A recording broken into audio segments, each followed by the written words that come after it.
안녕하세요. 저는 33살 한주은이라고 합니다. 대학교 졸업 이래 일반 기업체에서 입사해 지금까지 일하다가 얼마 전 살면서 처음으로 휴직이라는 걸 하게 되었어요. 휴직이라 하면 모든 직장인들의 꿈이라고 할 수도 있었겠지만 사실 직장 생활하면서 휴직 결심하는 게 그렇게 쉬운 일은 아니거든요. 저 역시 지금껏 직장 생활하면서 회사 때려치우고 싶다는 생각 한두 번 해본 게 아니지만 휴직까지 결심했을 때는 보통 일이 아니었죠. 그래도 지금껏 살아오고 사회생활하며 저도 어지간한 충격에는 제법 단련이 되어 있다고 생각했는데 이런 일을 겪다 보니 한동안 일상생활 하기가 정말로 힘들더라고요. 보다 못한 저희 부모님께서 먼저 휴직을 권유하실 정도였어요. 여러분들 보시기에 그렇게 대단하게 인생 오래 산 것 같지도 않은 젊은 여자가 이렇게 주절주절 서른을 늘어놓는 걸 보고 대체 무슨 일인가 싶으실 거예요. 제가 겪어도 아직도 가끔은 거짓말처럼 여겨지고 하는 일이니 남들 듣기에는 더더욱 그렇겠죠. 제 사연은 결혼 문제로부터 비롯되었습니다. 결혼하기에 적당히 나이도 찼고 경제력이나 인격적으로나 이제는 결혼을 준비하기 무리가 없다고 판단되었을 때 시작된 일이었어요. 저 나름대로 결혼 생활을 잘 해나갈 자신도 제법 있었습니다.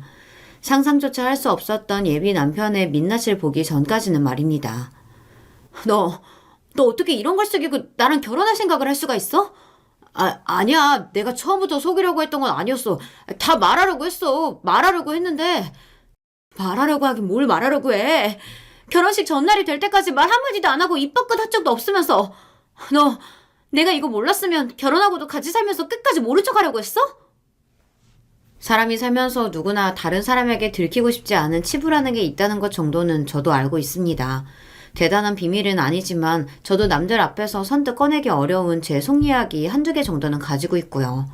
저와 결혼한다고 해서 남편이 무조건 자신의 모든 걸 제게 알려야 한다는 그런 순진한 생각을 하고 있었던 것도 아니었습니다. 하지만 그것도 정도가 있지 않나요? 여러분, 사람이라면 누구나 허용하고 받아들일 수 있는 마지노선이라는 게 있는 법 아닙니까? 제 결혼은 시작도 하기 전부터 기만과 거짓으로 얼룩져 있었습니다. 아무리 결혼을 하루 앞두고 있다 할지라도 이런 결혼을 하는 게 옳았을까요?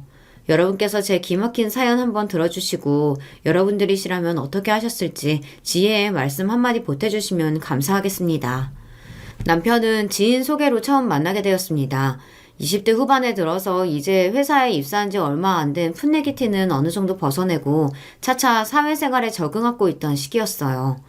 회사 적응하기 전까지는 워낙 제 코가 석자라 연애니 뭐니 신경 쓸 틈이 없었는데 어느 정도 회사 생활에 익숙해지고 나니 그때야 외로움이 몰려오기 시작하더라고요.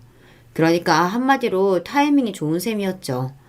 예비 남편 쪽에서 지인의 SNS를 통해 저를 보고 예전부터 소개해달라고 몇 번 조른 적이 있었다는 얘기는 나중에 듣게 되었습니다.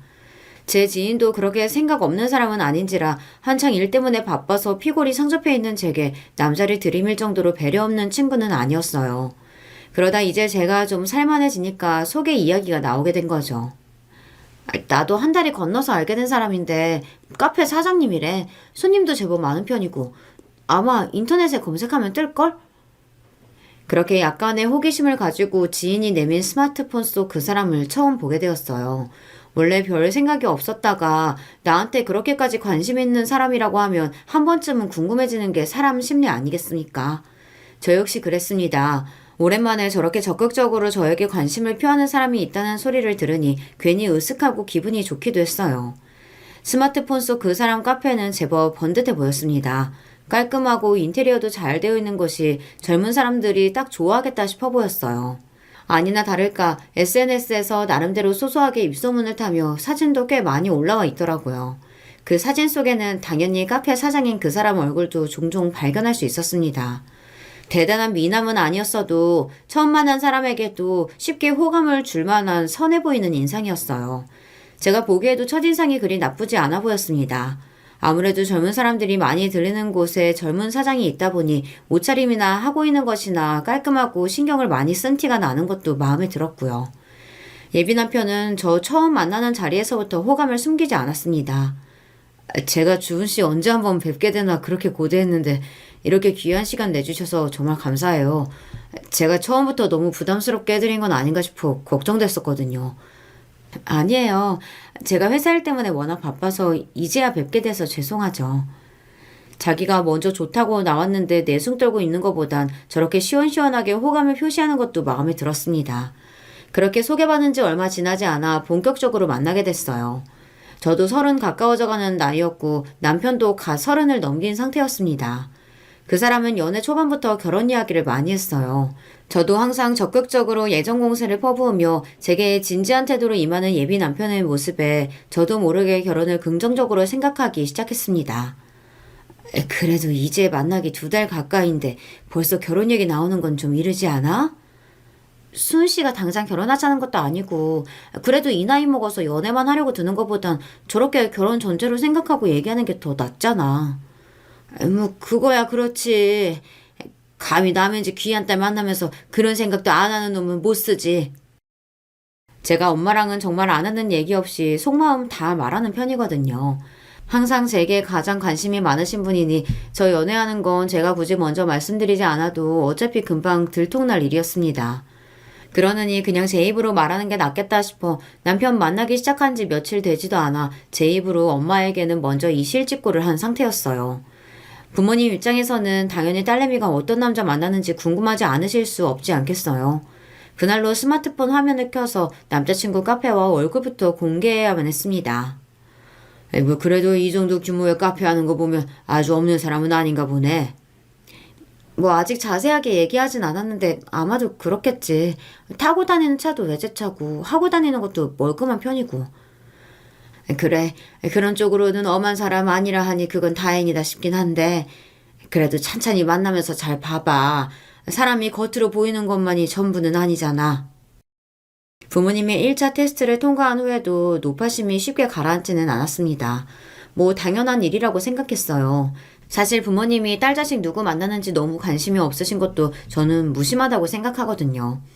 그리고 아무래도 저보다야 곱절의 인생을 사신 엄마이시다 보니 제가 상대방과의 일 때문에 다소 찜찜함을 느끼더라도 정말 귀신같이 제 속을 읽어내주시는 분이기도 했고요.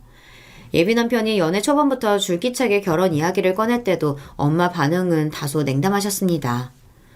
남자들 결혼 얘기 꺼내는 거 결혼 날짜 잡기 전까지는 그렇게 심각하게 받아들일 거 없어. 그런 사탕 발림에 넘어가서 끌려다닐 필요도 없고.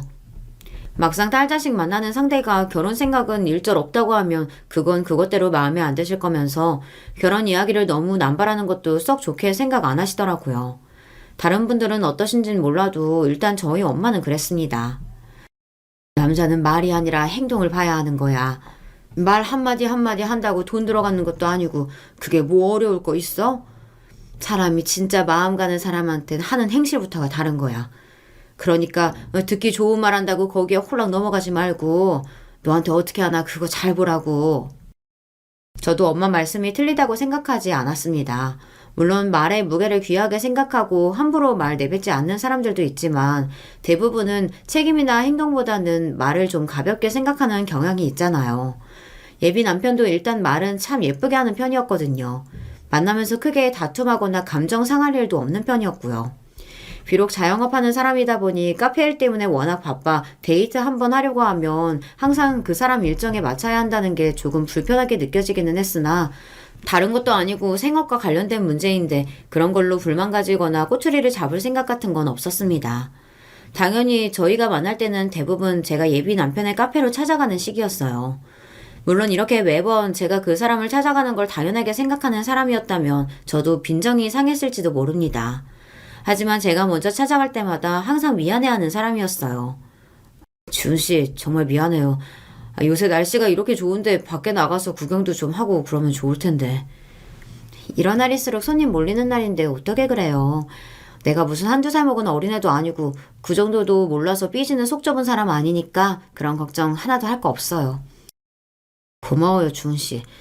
솔직히 처음에는 주은씨 겉모습이 마음에 들어서 소개해달라고 한 게 사실이지만 만나면 만날수록 어떻게 사람 속이 이렇게 깊은지 요새 내가 정말 보기 겨운 것 같다니까.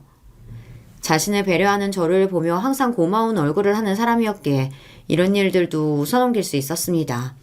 제가 처음 제 친구들에게 그 사람을 만난다는 이야기를 했을 때도 친구들 이목이 집중되었어요.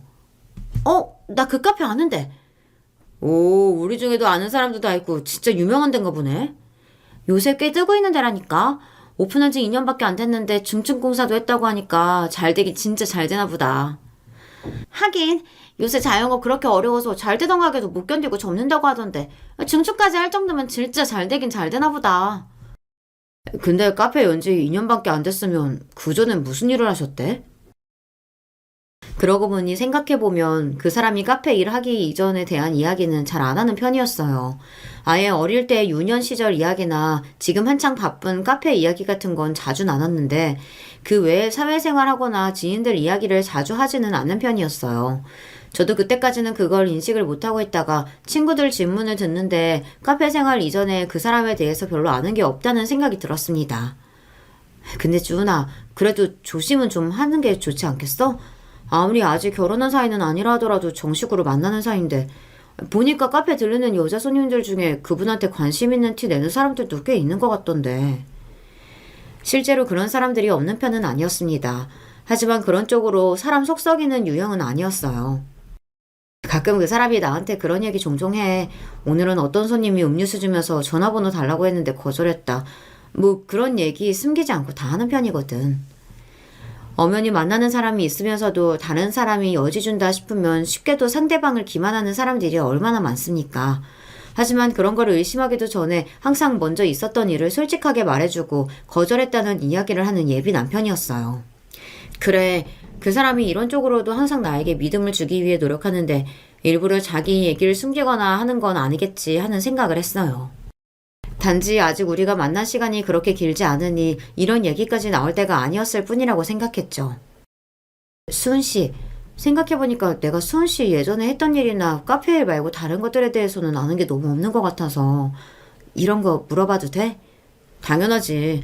내가 이 일하기 전에 회사 다녔다는 얘기는 했었지. 그거 정리하고 카페 일 시작한 거고. 그럼 예전에 어떤 일 했는지 물어봐도 돼? 그냥 일반 기업이었어. 대학교 졸업하고 중소기업 다니다 정리했고. 거기서부터 의아한 마음이 들기 시작했습니다. 저 사람이 평소에 씀씀이가 큰 사람은 아니다 보니 직장인으로 일하면서도 월급 착실하게 모았을 테지만 어디 이 정도 규모의 카페를 20대 직장인 월급 모은 것만으로도 해결하는 게 가당키나 한 일입니까? 정말로 이 사람이 내가 모르는 부유한 집 자식이라도 되는 건지 그게 아니면 지금 예비 남편이 이렇게 유명한 대형 카페의 어엿한 사장님으로 지낼 수 있다는 게 납득이 안 가더라고요. 그러면 카페는 어떻게 시작하게 된 건데? 솔직히 이런 카페 여는 것도 쉬운 일은 아니잖아. 아, 그거는 부모님 도움을 좀 받았어. 내가 우리 부모님 이혼하셨다는 얘기는 했었지. 부모님 이혼하시면서 나는 어머니 쪽으로 가게 됐는데 그때 아버지께서 미리 재산 분할이며 유산이며 물려주셨거든. 사실 아버지라고는 해도 평소에 그렇게 돈독한 사이는 아니었고 그러니까 아버지도 이혼하는 김에 자식한테 재산 분할까지 해주고 할 거 다 했다고 생각하신 모양이야. 이혼한 후로는 나랑도 따로 본 적 없고 자기 모친과 이혼하면서 아들에게 한몫 챙겨준 아버지임에도 저는 부럽다는 생각보다 조금 안쓰럽다는 생각이 먼저 들더라고요. 부부가 함께 살다 갈라질 수야 있다고 하지만 자식은 또 다른 문제잖아요. 부부가 헤어진다고 해서 있던 자식이 없어지는 것도 아니고 부부야 돌아서면 남이라지만 부모 자식 간은 천륜이라고 하는데 비록 더 자세한 상황까지는 잘 모르더라도 저 같으면 제 부모님이 이혼했다고 저까지 안 보신다고 하면 상처가 클 것 같거든요. 저 사람이라고 뭐가 다를까 싶었습니다. 제가 예비 남편을 안쓰럽게 생각한 이유는 그뿐만은 아니었어요. 어머님께서 작년에 돌아가셨다고 하셨지? 벌써 그렇게 됐네. 암으로 돌아가셨는데 발견을 너무 늦게 했어. 다른 형제도 없이 외동인 예비 남편이었습니다. 부모님 갈라선 이후로는 아버지는 저렇게 자식을 없는 취급하고 유일하게 남은 식구는 어머니뿐이었을 텐데 그마저도 돌아가신 거예요. 아무리 카페 일이 북적거리고 하루에 많은 사람을 만나는 일을 하는 사람이라 할지라도 돈 벌려고 손님 만나는 것과 가족이 같을 수는 없잖아요. 어쩌면 저 사람이 저렇게나 사람 많이 만나는 일을 본업으로 택한 것 또한 그런 외로운 마음에서 비롯된 것은 아닐까 하는 생각이 들었죠. 제가 속으로 자기를 안쓰러워하고 있다는 걸 눈치챘는지 오히려 저를 토닥이며 예비 남편이 제게 말했습니다. 그래서 내가 주은 씨한테 정말 많이 고맙게 생각하고 있어. 가장 외롭고 힘든 시기에 나 만나기 시작해준 것만 해도 고마운데 항상 내 일을 우선으로 생각해주고 배려해주잖아. 아마 주은 씨 없었으면 어머니 돌아가시고 마음 잡기 많이 힘들었을 거야. 내가 자꾸만 결혼 이야기 꺼내는 거 부담스럽지? 근데 나는 정말로 허투루 하는 소리가 아니고 좋은 사람 만나면 빨리 결혼해서 가정 이루고 잘 살고 싶었어. 원래 그 시끌하고는 어머니밖에 없었지만 어머니마저도 안 계시니까 빈집에 혼자 밤늦게 퇴근해서 들어가면 마음이 휑한 기분이더라고. 혼자 사는 집 말고 사람 사는 온기 있는 집에서 가정 꾸리고 싶다는 생각이 커져서 그런지 자꾸만 부담스러워할 걸 알면서도 이런 얘기를 꺼내게 되네. 제가 듣기에도 예비 남편의 결혼 소리가 상대방 환심 사겠다고 하는 소리가 아니라 진심으로 하는 말처럼 들렸습니다. 저렇게 외로움을 많이 타는 사람이고 주변에 있어주는 사람 소중한 줄 아는 사람이라면 결혼해서도 자기 가족들에게는 참 잘하겠다는 생각이 들었고요. 그날을 기점으로 결혼에 대한 제 생각도 바뀌게 되었습니다. 저희가 본격적으로 결혼을 준비하고 싶다는 의사를 말씀드리자 저희 부모님께서는 다소 걱정스러운 눈치셨어요. 그도 그럴 것이 제가 부모님께 그 말씀을 드렸을 때 저희 만난 지 딱 6개월을 채운 시점이었습니다. 아무리 만난 지 3개월 만에 결혼하는 사람들도 있고 또 그렇게 만나서 잘 사는 사람들도 있다곤 하지만 그게 내 자식 일이 되니 좀 걱정스럽긴 하네. 아직 너희가 결혼이 급한 나이도 아닌데 그래도 1년은 채워보고 만나는 게 좋지 않겠어? 어차피 지금 준비해도 직장인이 집인이 준비하다 보면 1년 훌쩍 지나갈 텐데 뭐. 그리고 어차피 할 결혼이면 일찍부터 좀 여유있게 준비해서 하고 싶기도 하고. 네 생각이 전 그렇다면야. 뭐 우리가 다 큰 자식 자기 하고 싶다는데 반대를 하겠어. 뭘 어쩌겠어. 그럼 밥이나 먹게 주말에 데리고 와. 일때는 제 의사를 따라주시는 부모님이셨어요. 부모님의 걱정이야 이해하지 못할 바가 아니었으나 솔직히 예비 남편 보여드리면 그런 걱정은 사그라질 거라고 자신했습니다. 처음 만나는 사람에게도 부침성 있게 잘 다가가는 예비 남편이었어요. 하물며 결혼 허락받으러 하는 예비 장인 장모에게 얼마나 잘하겠습니까? 그건 제 걱정 축에도 들어가지 못했습니다. 정작 제 걱정은 다른 데 있었죠. 그래도 아들이 결혼한다고 하는데 시아버지 되실 분께 아예 인사 안 드리는 건 좀 그렇지 않아? 아니야, 신경 쓸 거 없어. 지금까지 자기 자식도 얼굴 안 보고 사신 분이 이제 와서 며느리 효도받을 것도 아니고 진짜로 그런 사이 아니야. 오히려 우리가 찾아가면 더 부담스럽고 불편하게 생각하실걸? 세상 모든 부모가 다 부모 같지는 않다는 걸 머리로는 알고 있으나 그래도 화목한 가정에서 자란 제 입장에서는 신경이 안 쓰일 수가 없더라고요. 남편 부모님에 대한 말씀을 처음 전했을 때 저희 부모님께서 걱정하시던 바가 이해가지 않는 것도 아니었고요. 당연히 누구나 자기 자식 배우자감은 어지간하면 평범한 가정에서 양친 사랑 듬뿍 받고 자랐으면 하고 바라시는 게 당연한 일일 테니까요. 하지만 인생의 중대사인 결혼을 앞두고도 아버지에게 절이 냉담해지기까지 그 사람이 받았을 상처를 생각하자 나만큼은 저 사람의 진정한 가족으로 평생 외로움 느낄 일 없이 잘해줘야겠다는 다짐만 샀습니다. 처음에 저희 결혼 때문에 걱정하시던 부모님께서도 예비 남편 한 번 만나고 난 이후부터는 씨름을 더신 게 티가 났어요. 멀끔한 겉모습에 사근사근하고 다정한 성격으로 공경하는 마음으로 어른들을 대하고 살뜰하게 저를 챙기는 모습을 보시고 마음에 드셨던 모양입니다. 워낙 상냥하고 다정다감한 사람이었어요. 부모님들께서 이상적인 사윗감으로 생각하실 법한 사람이었습니다. 사람이 싹싹하니 참 괜찮네. 집에서 부모님 사랑 많이 못 받았을 텐데도 저렇게 잘 크기까지 얼마나 고생이 많았겠어. 거봐, 내가 뭐라고 했어. 한번 보면 엄마 마음에도 쏙 들 거라고 했잖아.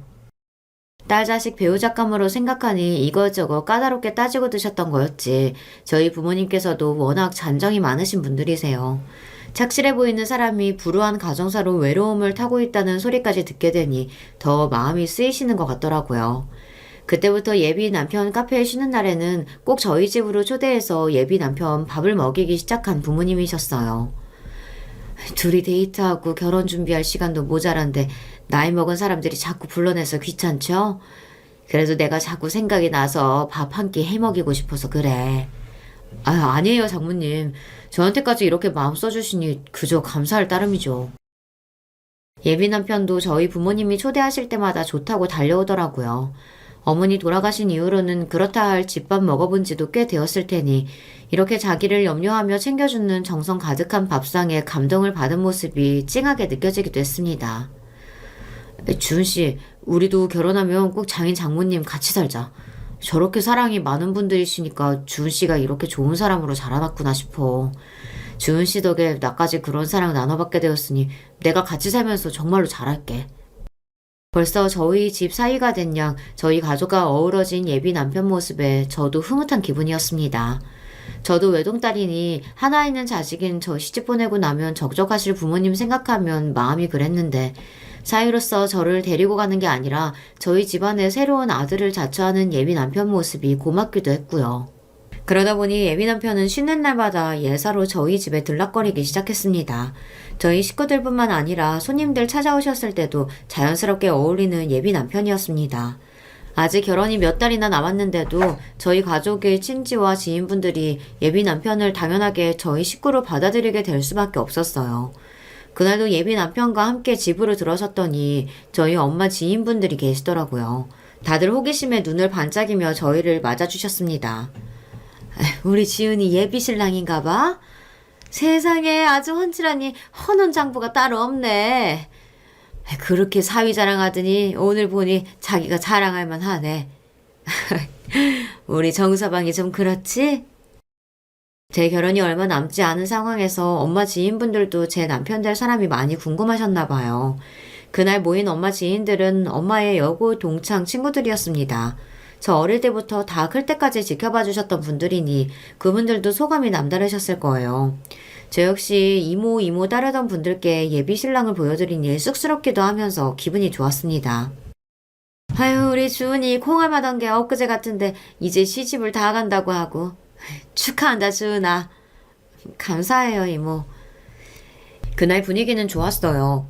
예비 남편이 워낙 처음 보는 사람들하고도 허물없이 잘 어울리기도 하고 엄마 친구분들께서도 예비 남편에게 호의적으로 잘 대해주셨고요. 다만 엄마 동창 중 한 이모가 예비 남편 얼굴을 유심히 보시더라고요. 이모, 왜 그래요? 아니, 너희 신랑 얼굴이 하도 예뻐서 보기 좋아서 쳐다봤어. 이모도 참. 그 사람이 그렇게 미남은 아니어도 확실히 쉽게 호감을 끌어내는 좋은 인상이긴 했나 봐요. 특히나 부모님 나이대 분들께 처음 소개할 일이 생기곤 하면 항상 저렇게 예비 신랑 낯이 훤하다며 덕담을 해주시곤 했습니다. 뭐 저랑 같이 살 사람 얼굴이 나쁘지 않다는 거야 제게 나쁠 일이 없으니 듣는 저도 흡족했고요. 그날도 그런 줄만 알았습니다. 이제 결혼이 일주일도 남지 않은 시점이었어요. 좋은 사람 만나 시집 간다고 생각하고 있었지만 그래도 평생 같이 살던 부모님 품에서 떠나 남편과 단 둘이 새로운 보금자리에서 새 출발을 시작한다고 하니 이제 정말 결혼식이 며칠 남지 않은 상황이니 결혼 준비야 진작 다 끝나 있었습니다. 신혼집에도 저희 집이 다 들어가 있었어요. 남편 카페와 제 직장 거의 중간쯤에 위치한 신혼집은 친정인 본가에서 출퇴근하던 것보다 훨씬 조건이 좋은 편이었습니다. 이제 며칠 후면 예비 남편과 이곳에서 단 둘이 살게 된다고 생각하면 기분이 좀 이상하더라고요. 설레는 것 같기도 하고 왠지 모를 불안감이 들기도 했습니다. 결혼 전에 신부 마음이 뒤숭숭해진다는 게 이런 건가 싶었어요. 예비 남편은 이미 신혼집에 들어와서 살고 있었습니다. 신혼집 마련은 거의 예비 남편이 혼자 하다시피 했어요. 최근 예비 남편의 벌이가 좋았다곤 하나 요새 집값이 어디 한두 푼 하는 것도 아니고 예비 남편이 원래 살던 집까지 정리하고 영혼까지 끌어모아 마련한 신혼집이었습니다. 그래도 제법 번듯한 신혼집에서 신혼생활을 시작할 수 있게 해준 남편에게 고마웠어요. 이왕이면 저와 함께 결혼 후에 입주하고 싶어 했지만 살던 집까지 이미 처분했으니 불가피한 선택이었습니다. 그냥 결혼식 전까지 숙소 잡아서 있다가 결혼하면 자기랑 같이 들어갈까? 에이, 무슨 소리야. 어차피 우리 같이 살 집인데 뭐 한다고 집 밖에서 헛돈 쓰면서 고생을 해. 그래도 나 먼저 들어가려니까 기분이 좀 그래. 어차피 결혼식 전까지 계속 내가 왔다 갔다 할 텐데 뭐. 먼저 신혼집 들어가는 것조차 미안해하는 예비 남편을 제가 달래주었어요. 다른 것도 아니고 자기가 집 해준다고 고생해서 마련했는데도 그것까지 미안하게 생각하는 건 싫더라고요. 아예 이런 소리까지 하는 예비 남편이었습니다. 그러면 어차피 나 들어오는 김에 같이 들어갈까? 직장도 자기 본가에서 가는 것보다야 우리 신혼집에서 가는 게 훨씬 낫잖아. 그래도 결혼식 며칠 남지도 않았는데 그걸 못 참고 내가 먼저 신혼집으로 쏠랑 들어가 버리면 우리 엄마 아빠도 좀 서운하시지 않겠어? 그런가? 내가 너무 내 생각만 했나? 요새야 결혼 전에 혼전 동거도 많이 한다고들 하니 결혼식 며칠 앞두고 신혼집 먼저 들어간 게 흠이 되는 세상은 아닙니다만 그래도 제 입장에서는 저희 부모님 생각을 안 할 수가 없더라고요. 어차피 며칠 후에 신혼집으로 들어갈 텐데 싶어 예비 남편이 신혼집에 며칠 먼저 들어가 있는 것을 대수롭지 않게 생각했습니다. 그런데 막상 신혼집에 혼자 들어가고 나니 예비 남편은 조금 서운한 것 같더라고요. 어차피 계속 혼자 살았으니까 별다를 거 있겠나 싶었는데 둘이 살려고 마련한 집에 혼자 있으니까 이상하게 더 적적하게 느껴지는 것 같아. 하긴 저희가 마련한 신혼집이 남편 혼자 지내던 집보다 평수도 크고 또 신축이었습니다. 제가 혼수로 마련한 가전이나 가구들이 들어가 있긴 했지만 완벽하게 짐이 차 있는 것도 아니었기에 예전 집보다야 휑한 느낌이 조금은 낫겠죠. 그런데다 혼자 지내니 가뜩이나 외로움을 많이 타는데 더욱 허전한 기분이 들었을 수도 있겠다는 생각이 들더군요. 우리야 셋이 같이 있지만 정서방은 다른 식구들이 있는 것도 아니고 아무리 남자들이 여자들보다 그런데 덜 민감한 편이라곤 해도 결혼이 인생에 있어서 얼마나 큰일인데 정서방이라고 덤덤할 수만은 없겠지. 무심코 저희 아버지가 지나가듯 하신 말씀에 또 생각이 많아지더라고요. 내가 내 입장만 생각해서 저 사람을 너무 외롭게 내버려둔 건가 싶어서 미안한 마음이 들었습니다. 그래서 결혼식 전날에는 예비 남편과 함께 있어줘야겠다는 생각을 했어요. 바로 내일이면 결혼해서 부부 될 텐데 그 하루도 아쉬워? 아니, 그래서라기보다는 저 사람 지금까지 쭉 혼자였는데 결혼식 전날까지 자기 혼자 있으면 너무 외로움 타지 않을까 싶어서 좀 안쓰러워서 그래. 그러면 같이 있어줘야지. 정서방이라고 오늘 같은 날 오만 생각 들지 않겠어? 결혼식 전날을 엄마인 자기와 보내지 않는다는 걸 다소 서운해 하시면서도 예비 남편 가정 환경이 어땠는지 너무나 잘 알고 계시는 엄마셨기에 양보를 해주셨습니다. 그렇게 간단하게 짐 챙겨서 신혼집으로 향했더니 예비 남편 입이 귀에 걸리더라고요. 주은씨, 웬일이야? 웬일은 내가 우리 신혼집 오는데 오늘 같이 자고 내일 결혼식 준비하러 같이 나가자. 저렇게 좋아하는 걸 보니 이게 뭐가 그렇게 어려운 일이라고 진작 이거 하나를 들어주지 못했나 싶은 생각이 들었어요. 앞으로 이 집에서 이렇게 둘이서 오순도순 살겠거니 생각하니 혼자서 결혼식을 기다리며 싱숭생숭했던 마음이 차츰 가라앉는 듯 했고요. 그렇게 둘이서 이른 저녁을 간단하게 먹고 얼른 쉴 준비를 했습니다. 결혼식 날이야 워낙 강행군이니 할 일이 한두 가지가 아니었어요. 내일을 버티려면 오늘 정말 잘 쉬어줘야 했기 때문에 다른 거 신경 쓰지 않고 푹 쉴 생각이었습니다. 주은씨, 나 너무 피곤해서 먼저 잘게. 그래. 자영업자인 예비 남편은 결혼식을 위해 처음으로 휴업까지 하게 됐어요. 며칠이나마 가게 닫으려니 식재료 관리부터 할 일이 이만저만이 아니라 벌써 며칠째 정리하느라 고생을 한 것을 알고 있었기에 먼저 들어가 쉬겠다는 남편을 서둘러 들여보냈습니다. 저도 간단하게 정리할 것들을 마치고 금방 들어가 잠을 청할 생각이었어요. 그때였습니다. 엄마로부터 전화가 걸려왔어요. 아까 낮에 봐놓고 왜 또 전화를 걸었어? 왜? 딸내미 내일 시집 간다고 생각하니까 엄마 잠이 안 와? 주은아, 너 지금 거기서 그러고 있을 때가 아니야. 낮에 본가에서 나올 때만 하더라도 딸 자식 결혼식을 하루 앞둔 엄마가 아련한 표정을 짓고 계셨는데 그때의 감상은 온데간데 없이 다급한 목소리였습니다. 왜, 엄마, 무슨 일이야? 목소리 낮춰. 정서방 지금 뭐하고 있어? 아, 그 사람 피곤해서 먼저 들어가서 자. 나도 금방 자려고 했는데. 왜, 무슨 일인데? 주은아, 너 당장 거기서 나와. 일단 엄마 보고 얘기해. 엄마 보고 얘기하고 너는 정서방 몰래 혼자 너만 몰래 빠져나와. 지금 당장. 엄마 목소리는 다급하다 못해 절박하게 들릴 지경이었어요. 본가에서 나서서 신혼집으로 오고 채 5시간도 안 된 것 같은데 그 사이에 도대체 무슨 일이 벌어졌기에 엄마가 이렇게 다급하게 저를 찾는 건지 갑자기 불길한 마음이 엄습해오기 시작했습니다. 엄마의 당부가 있기도 했지만 아직 무슨 일인지도 모르는데 괜한 걱정 끼치고 싶지 않아 자는 예비 남편을 두고 살짝 현관문을 닫고 몰래 빠져나왔습니다. 엄마 도대체 무슨 일이야? 무슨 일인데 그래? 주은아, 이게 대체 무슨 일이라니? 아이고, 내 새끼. 저희 엄마 아빠가 저를 두 눈 시퍼렇게 뜨고 기다리고 계신 것도 모자라 엄마 친구분까지 계셨어요. 며칠 전 엄마 여고 동창 모임에서 뵀던 이모 중 한 분이셨습니다.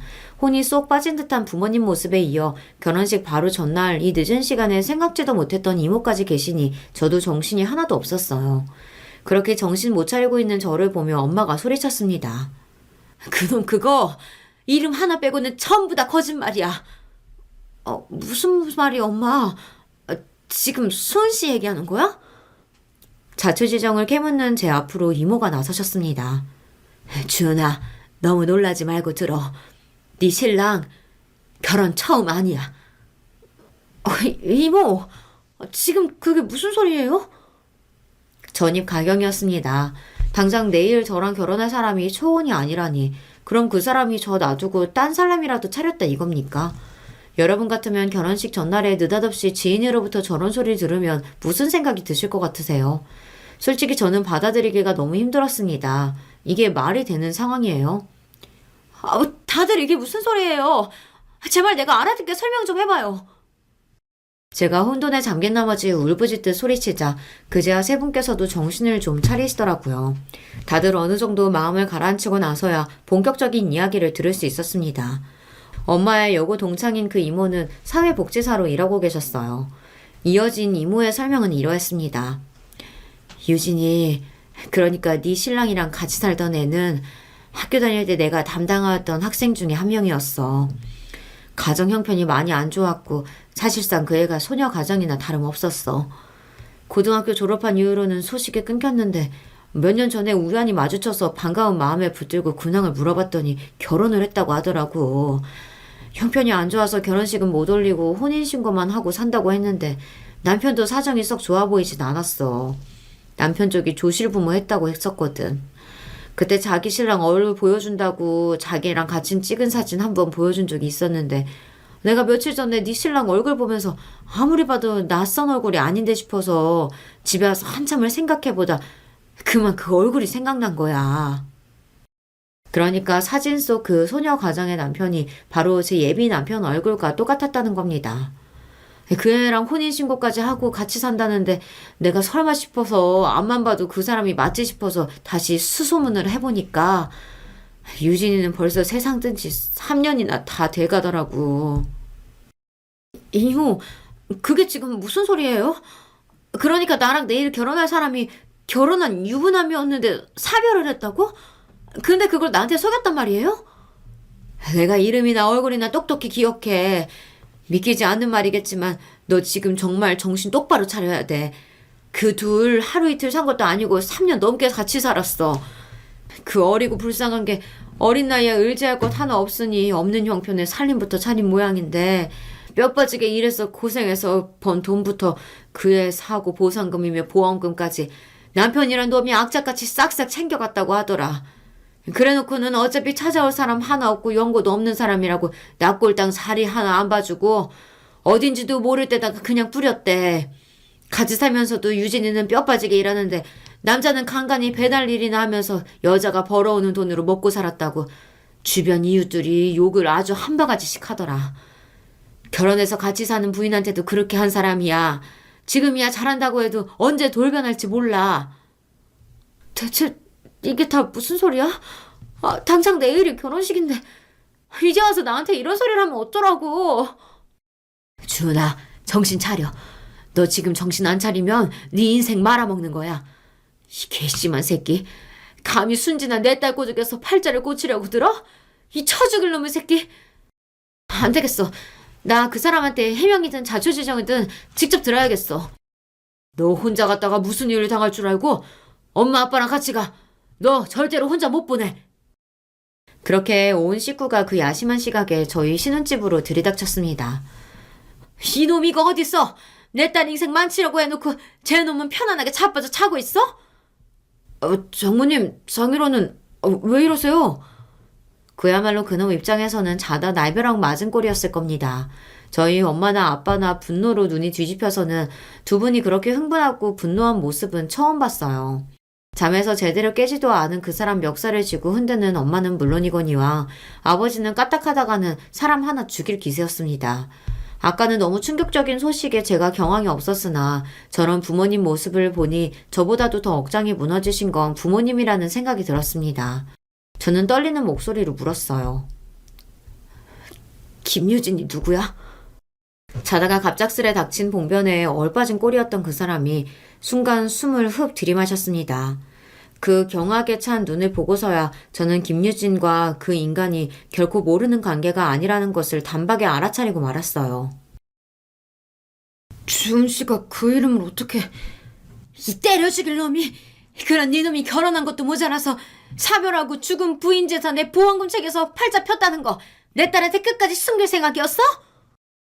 흥분한 엄마가 예비 남편 귀싸대기를 철썩 내리쳤습니다. 그렇게 엄마에게 얻어맞고도 제가 모든 사실을 알았다는 충격이 더 컸던지 그대로 침대에서 뛰어내려와 놈이 제 앞에 엉금엉금 무릎을 꿇고 기어왔어요. 내가 다 설명할게. 결혼식이 내일인데도 주둥이 꽉 다물고 있었으면서 이제 와서 설명을 해? 야, 너 내가 끝까지 몰랐으면 평생 나 속여먹을 생각이었어? 어떻게 네가 나를 이렇게 기만할 수가 있어? 아니야. 정말 처음부터 속이라고 그랬던 거 아니었어. 때가 되면 얘기해야지 하고 그렇게 생각하고 있었는데. 그러니까 그 때가 언젠데. 결혼식 다 끝나고 애라도 몇 명 낳고 나서? 아니면 나 죽어서 묻힐 때 얘기하려고 했니? 와, 나는 네가 이렇게 무서운 인간인지 몰랐다. 3년이나 같이 산 채 마누라도 나몰라라고 온 세상 다 속여먹고 세상가 들려는 놈이 나한테는 어떻게 하려고 그랬는데? 왜?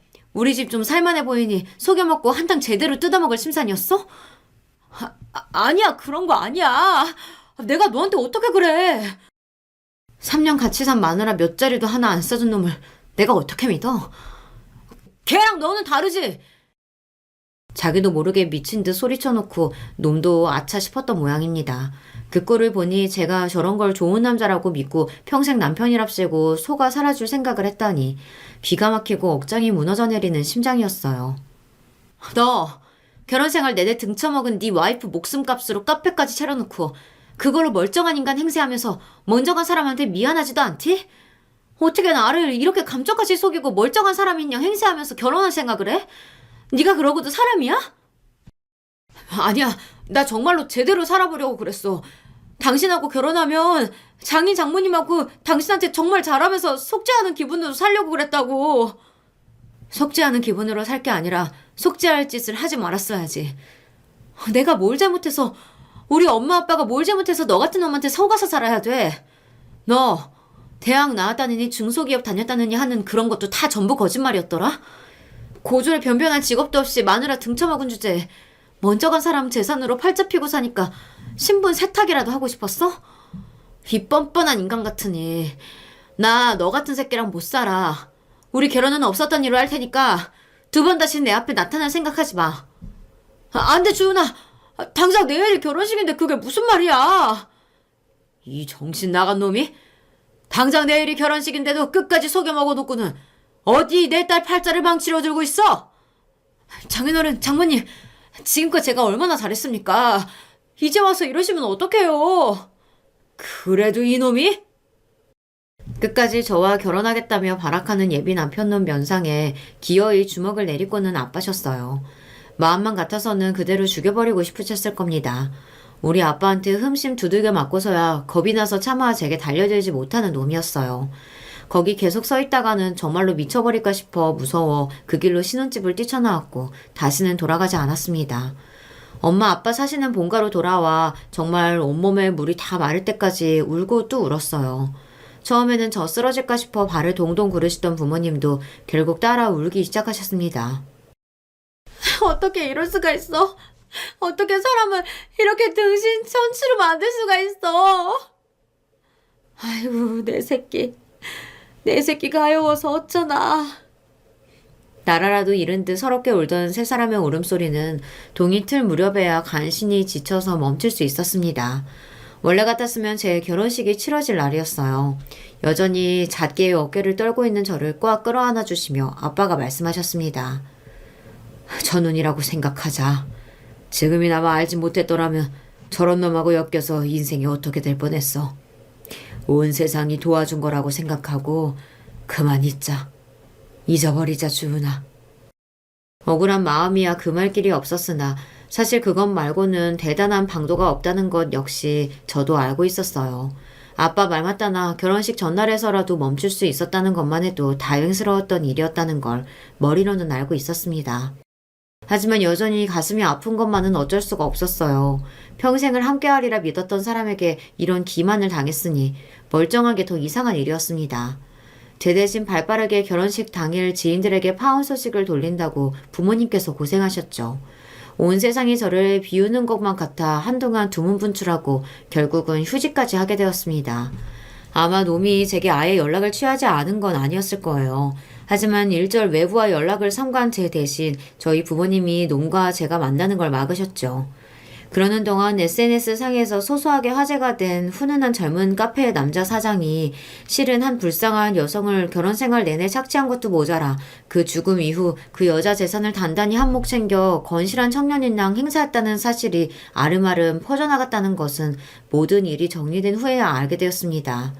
아무래도 제게 예비 남편놈의 경악할 진실을 알려주셨던 이모로부터 시작된 소문이겠죠. 친구 딸을 친조카처럼 귀여워주셨던 분이셨으니 저를 위함이기도 하셨겠지만 평생을 불운한 삶을 살다 외롭게 떠난 그 여성분을 위해서이기도 하셨을 거예요. 업보라는 게 정말 있기는 한 모양이다. 아무렴 그런 파렴치한 놈이 낯짝 두껍게 얼굴 뻔뻔하게 쳐들고 잘 먹고 잘 살아야 되겠니? 원래 SNS로 화제된 곳들이라는 게 또 SNS로 망하기가 쉬운 법 아니겠습니까? 원래부터도 주요한 고객층이 예쁜 곳에서 사진 찍고 올리기 좋아하는 젊은 여성층이었는데 그런 사람들이 등 돌리기 딱 좋은 소문이었어요. 전에는 타고난 인상으로 재미 좀 보았겠지만 이제는 온 세상이 저놈이 저 사람 좋아 보이는 낯짝 쥐로 무슨 천인공노할 짓을 벌였는지 다 알고 있는데 어떤 여자들이 저런 놈 업장에 돈을 벌어주고 싶었겠어요. 손님은 곧 썰물 빠지듯 빠져나갔습니다. 원래 사람들 인심이라는 게 한번 돌아서면 참 무섭잖아요. 애초에 손님층이 확실한 곳이었다 보니 곧장 매출에 직격탄을 맞았을 겁니다. 파혼한 지 1년도 되지 않아 우연히 지나간 카페 자리가 공실로 휑하게 텅 빈 곳을 보고 놈의 일장 추몽이 끝나고 말았다는 것 역시 저도 알게 되었어요. 그걸 보고 나서인지 제 마음도 좀 편해지더라고요.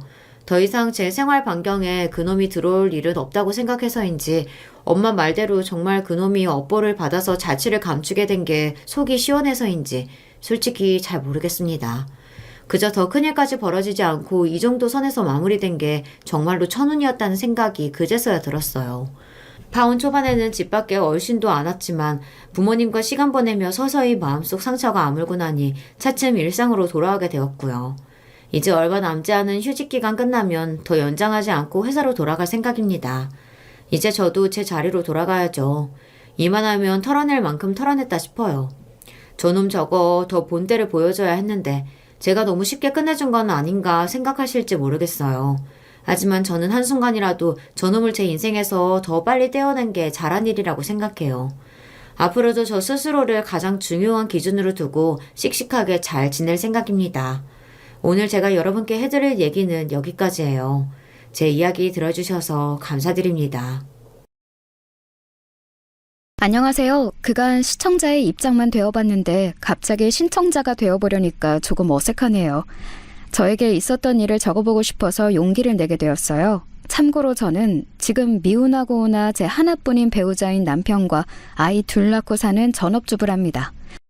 저는요, 일기장 하나도 새해 들어서 올해는 써보자 했다가 간신히 2월 설날쯤까지만 쓰다가 내팽개치는 그런 사람인데요. 작심삼일 인간이 웬 바람이 불어서 사연을 써보게 되었네요. 이런 즉흥적인 사람이 쓰는 것이니 이야기에 맘든 새가 허접하더라도 그러려니 이해 좀 해주시길 바래요. 저는 정말 요새 표현으로는 답도 없는 집에서 나고 자랐어요. 지금 이렇게 세월이 흘러서 제 시간을 여유롭게 자수나 놓으면서 보내게 됐다는 것이 안 믿길 정도입니다. 어렸을 때는 생활이 아주 개판이었거든요. 제 친정 부모님, 옛날만 생각하면 정말 한숨만 나오네요. 저는 어렸을 때도 항상 생각했었습니다. 우리 집 어디다가 확 제보라도 하고 싶은데 어디 그럴 만한 곳이 없을까? 촬영해 가고 대신에 도움 줄 만한 방송국이 없을까? 오죽하면 제가 그런 생각을 했을까요? 하지만 애석하게도 그때는 정보화 시대가 아니었어요. 답답한 가슴만 치고 있어야 했죠.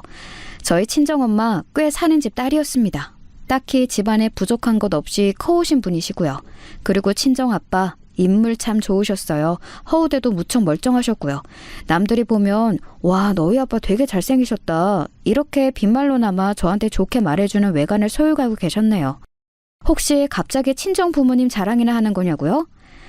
에이, 아닙니다. 저 이면에 담긴 내용들이 기가 막히거든요. 친정엄마는 그렇게 좋은 외갓집을 저에게 안겨주지 못하셨습니다. 왜냐하면 친정엄마가 당신의 친정으로부터 버림을 받으셨기 때문이에요. 요새 표현으로는 이런 걸 손절을 당했다고 하던가요? 그 이유는 바로 친정아빠 때문이었습니다. 모두가 반대한 결혼이었거든요. 그런 결혼을 친정엄마는 강행하셨던 거예요. 제가 다 크고 나서야 외삼촌으로부터 전해 들었던 당시의 정황은 이러하였습니다. 내 눈에 흙이 들어가도 안 된다. 절대로 허락 못해. 저런 미천 하나 능력 하나 포부 하나 없는 천생 한량 같은 양아치 새끼를 내가 사위를 어떻게 들인다는 게야? 외할아버지가 그렇게 일가를 터뜨리셨을 때 옆에서 외할머니는 주섬주섬 끈을 찾아다가 이마에 두르고 계셨다고 합니다. 혼자서 이마에 두르기 힘드시니까 이모가 어디선가 등장하시더니 그 끈을 이마에 묶어주셨다고 하더군요. 외할머니 딴에는 그게 결사반대의 표시이셨을 거예요. 아, 이모는 저희 친정엄마의 여동생이십니다. 그리고 친정엄마가 하나부터 열까지 이모보다 나았다고 해요. 외조 부모님 두 분이 원래 아들, 딸 차별 엄청 하시던 분이셨다고 하거든요. 그런데 친정엄마가 워낙 싹싹하고 회사에서 두 분이 나중에는 외삼촌보다 친정엄마를 은근히 예뻐하셨을 정도였다고 합니다. 반면에 이모는 찬밥 신세였다고 들었어요. 왜냐하면 이모는 성격이 어렸을 때부터 무척 급했고 일단은 머리가 나쁘셨다고 하더라고요. 외삼촌은 어느 정도 머리가 좋으셨고 친정엄마는 타고나셨는지 어렸을 때부터 머리가 영특하고 똑부러지셨다고 합니다. 반면에 이모는 머리도 안 좋고 집중력도 안 좋아서 자기 언니인 친정엄마를 질투하셨다고 해요. 항상 자기보다 앞서 나가는 언니였으니까요. 그런 친정엄마가 난생 처음으로 결혼 문제 때문에 봉변을 당하자 이모는 무척 기뻐하시며 외조부님께 알랑방귀를 엄청 뀌셨다고 합니다. 아무튼 친정엄마가 말도 안 되는 사윗감을 데리고 오신 것에 외조 부모님은 엄청 분노하셨죠. 그 앞에서 친정엄마는 읍수를 하셨고요. 아버지, 엄마, 이 사람 정말 괜찮은 사람이에요. 알고 보면요, 속도 깊고요, 마음씨도 되게 잔정이 많은 편이에요. 같이 있을수록 좋아졌어요. 저는 꼭 이 사람하고 결혼하고 싶어요. 이 사람이 아니면 저는 싫습니다. 애타게 말씀을 하셨다네요. 아, 설마 그 현장에 친정아빠도 계셨나고요? 네, 당연하죠. 인사를 드리러 간 자리였으니까요. 그러니까 친정아빠는 당신의 면전에서 그런 신랄한 평가를 들으셨던 건데요. 하지만 아랑곳하지 않으셨다고 하네요. 오히려 기세등등한 표정을 지으시더니 기회를 봐서 발언의 기회가 주어지자 이런 한마디를 던지셨다고 합니다. 잘하겠다는 다짐이었냐고요? 열심히 하겠다는 약속이었냐고요? 아니요. 그런 뻔한 게 아니었어요. 세상 모든 사람이 다 잘나고 똑똑했으면 그건 말이 안 되죠. 그런 세상이 어디 있습니까? 누군가 엘리트라면 누군가는 반드시 한량인 법입니다. 그게 세상의 이치가 아닐까요? 이런 걸 보면 저도 세상을 꽤 아는 것 같네요. 이 나이 먹으니까 세상이 보입니다. 장인어른, 그리고 장모님, 저는 미천 하나 없는 놈이지만 딱 하나 자신 있는 게 있습니다. 그것은 바로 제 얼굴입니다. 제가 꽤 생긴 편이거든요. 안 그렇습니까? 그러더니 친정아빠는 손으로 당신의 얼굴을 가리키신 거였죠. 외갓집은 그냥 괜찮게 사는 것에 그치지 않고 나름 가풍이 있다고 자부하던 집안이었습니다. 집안에서는 교편을 잡은 사람이 당시에 둘 있었고 은행 다니던 사람 하나 있었고 학원을 운영하던 사람도 있었고요. 나머지 사람들도 다들 대단하지는 않아도 성실하게 일할 수 있는 직장에 다니고 있었다는 게 특징입니다. 그런데 뜬금없이 친정아빠 같은 인물이 나타난 거예요. 듣도 보다 못한 유형의 한량이었죠. 황당한 얼굴 자랑에 외할머니께서는 머리띠를 부여잡으신 채 신음을 내쉬며 뒤로 넘어가셨대요. 그러자 이모가 호들갑을 떠셨고요. 엄마, 괜찮아요? 세상에 안색 창백해지신 것 좀 봐. 팔다리도 차가워지셨잖아. 언니, 당장 이 집에서 나가. 엄마를 죽일 셈이야? 아니, 나는 그냥 예쁘게 잘 봐달라고, 마음을 한 번만 열어달라고 그렇게 말씀을 드리고 싶은 것뿐이었는데 뭔가 상황이 꼬여가는 것 같아. 친정엄마가 외할머니께 다가가려고 하자 이모는 그 손을 세게 쳐내셨다고 합니다. 외할아버지께서는 이 상황에 기가 막혀 하시면서 친정아빠를 꾸짖으셨고요. 그놈의 면상? 반반하게 그거 하나 잘라서 뭘 어쩔 거냐? 영화배우라도 될 거야? 그럴 깜냥은 또 못 되면서 저런 허황된 자랑이나 해대다니. 남자 망신 다 시키는 놈 같으니라고. 예? 뭘 어쩔 거냐뇨. 장인어른 잘 생각해보세요. 저를 닮은 아이들이라면 얼굴이 괜찮지 않을까요? 이게 바로 유전자 유전자 이론? 유전자 신비? 아무튼 뭐 그런 거겠죠. 장인어른 그러니 저도 쓸모가 있는 놈입니다. 어디다 대고 감히 장인어른이라고 나불대는 거야? 이 놈팽이가 썩 꺼지지 못할까? 친정아빠가 눈치도 없이 또 가벼운 언행을 선보이셨고 외할아버지께서는 핏대를 세우시며 분노하셨습니다. 지켜보시던 외삼촌이 그때 나서서 간신히 외할아버지를 진정시키신 거였죠. 이러다 뒷목 잡으시겠다고 하면서 필사적으로 외할아버지를 말리는 동안 눈짓으로 친정엄마에게 얼른 가보라고 그랬답니다. 친정엄마는 침울하게 친정아빠의 손을 잡고 돌아셨었고요. 오늘은 준비 없이 찾아뵈어서 그랬던 것 같아요. 부디 이 사람 나쁘게만 보지 말아주세요. 누구보다 순수한 사람이라서 그런 거예요. 적응하시면 이 사람에 대해 이해가 되실 거고요. 하지만 모두가 나중에 이렇게 생각을 했다네요. 만약에 준비할 시간이 1년이 주어졌더라도 친정아빠라는 인물은 변함없이 가벼운 언행으로 자기 예비 처가에 밉보일 사람이었다고요. 심지어는 발언의 당사자였던 친정엄마도 훗날 그렇게 생각하시게 되었으니 참담한 일입니다. 친정엄마가 마냥 해맑은 친정아빠의 손을 잡고 가신 이후에 이모가 외조부모님 두 분께 엄청 이야기를 쫑알쫑알 해대셨고 그 내용인 즉슨 친정엄마가 자꾸 저렇게 막 나가면 호적에서 아예 파버리라는 이야기였다네요. 이게 나중에 정말로 실현이 된 거였고요. 외조부모님이 친정아빠를 반대하신 이유는 분명하게 있었습니다. 그건 바로 외할아버지의 표현에 따르자면 친정아빠가 근본 없는 놈이셨기 때문입니다. 이게 좀 복잡한 부분인데 친정아빠에게는 세 분의 부친이 계셨습니다. 그러니까 저는 친할머니만 정확하게 계셨고 친할아버지는 계속 바뀌었던 것인데요. 어찌된 영문인가 잠시 따져보자면요.